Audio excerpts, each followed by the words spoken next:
중력을 흔히 지구가 물체를 당기는 힘이라고 알고 있는 친구들이 많죠? 틀린 말은 아닌데요. 조금 더 일반적으로 중력을 정의하자면 중력은 질량을 가진 물체 사이에 서로가 서로를 끌어당기는 힘입니다. 이 정의는 만유인력 아닌가? 라고 생각하는 친구들이 있을 것 같은데 실제 고등학교 1학년 수준에서는 중력과 만유인력을 같은 개념이라고 봐도 무방해요. 실제로는 만유인력에다가 원심력을 합친 값이 중력입니다. 하지만 이 개념에 대해서는 물리를 공부할 때 좀 더 심화해서 배우면 될 것 같고요. 현재 상태에서는 중력과 만유인력은 같은 개념이라고 생각하고 있으면 될 것 같아요. 어쨌든 정리하면 중력은 질량이 있는 물체 사이에 서로가 서로를 끌어당기는 힘입니다. 여기 M1이라는 질량을 가진 물체, 그리고 M2라는 질량을 가진 물체가 있습니다. 질량을 가지고 있기 때문에 서로가 서로를 끌어당기는 중력이 작용하겠죠. 그 중력이 바로 F1과 F2입니다. F1 같은 경우에는 힘의 방향이 이쪽이에요. 즉, M2가 M1을 잡아당기고 있는 힘이죠. M2가 M1을 잡아당기는 중력입니다. 반면 F2는 힘의 방향이 이쪽이죠. 그렇다면 이 힘은 M1이 M2를 잡아당기는 중력이겠죠. 이 F1과 F2는요, 서로 크기가 같아요. M1이 M2를 끌어당기는 힘이나 M2가 M1을 끌어당기는 힘의 크기가 같다라는 거죠. 대신 방향은 반대임을 확인할 수 있습니다. 이 둘 사이의 거리인 R이 가까워진다면, 줄어든다면 어떤 일이 생길까요? 중력의 크기가 어떻게 변화할까요?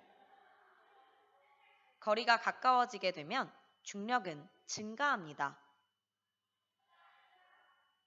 마찬가지로 M1이나 M2의 질량이 증가해도 중력이 커져요. 정리하면 중력은 물체의 질량에 비례하고요. 거리에는 반비례하게 됩니다.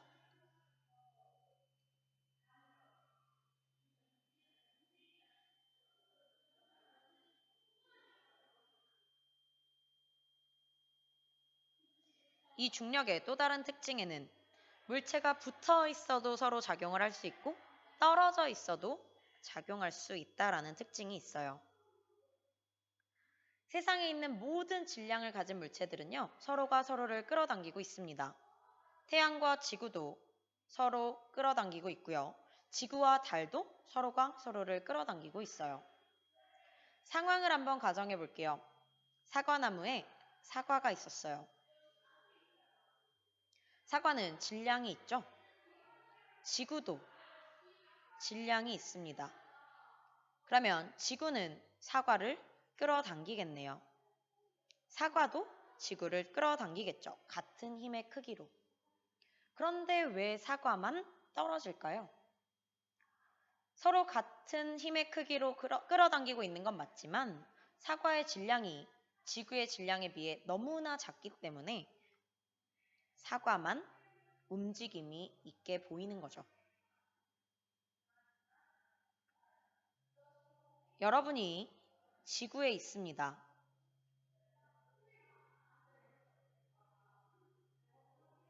몸무게를 재기 위해 체중계 위에 올라갑니다.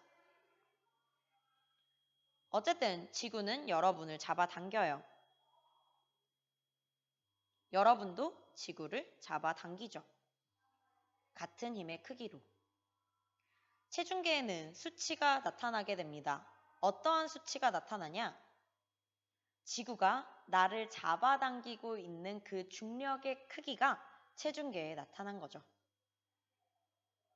우리는 몸 무게를 재기 위해 체중계에 올라갔습니다.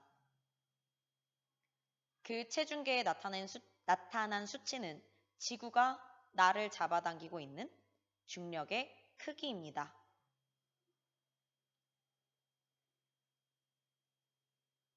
즉, 무게는요, 중력의 크기라고 볼 수 있어요. 여러분이 달에 갔다라고 가정해 봅시다. 달에 가서 똑같은 방식으로 무게를 재요. 달은 나를 잡아당길 거고요. 나도 달을 잡아당깁니다. 중력이 작용하죠. 이때 나타난 무게는 지구에서 쟀을 때와 동일할까요? 그렇지 않습니다. 왜냐하면 달은 지구보다 질량이 훨씬 작아요. 그래서 여러분을 잡아당기는 중력의 크기 또한 줄어들었겠죠. 정리하면 중력의 크기는 측정하는 장소에 따라 달라질 수 있다라는 특징이 있습니다.